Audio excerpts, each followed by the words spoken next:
Ipinatutupad na ng Philippine National Police o PNP at Land Transportation Office sa Camarines Sur ang 30-minute interval na stop-and-go scheme sa mga sakyan.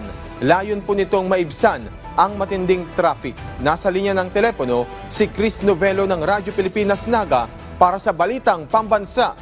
Chris.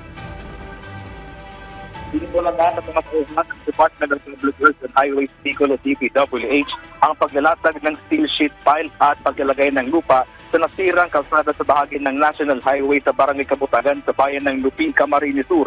May kumuho na kasing lupa sa ilalim ng kalsada sa lugar na epekto ng mga pag-uulan nitong mga nagdaang araw. Ito ang short-term solution ng ahensya para madaanan ang two-way na porsyon ng kalsada upang gumaan ang trapiko sa lugar. Sa report naman ng Lupi Municipal Police Station, umaabot sa hanggang 9 na kilometro ang haba ng traffic sa lugar. Tumutupot na rin ang bigat ng trapiko mula sa bayan ng Sipokot hanggang sa bayan ng Ragay dahil sa mga roadway blocking ng DPWH.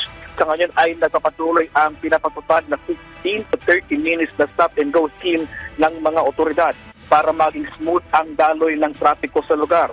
Sa kabila nito, humihingi ng pasensya ang DPWH sa mga motorista dahil sa abalang dulot nito.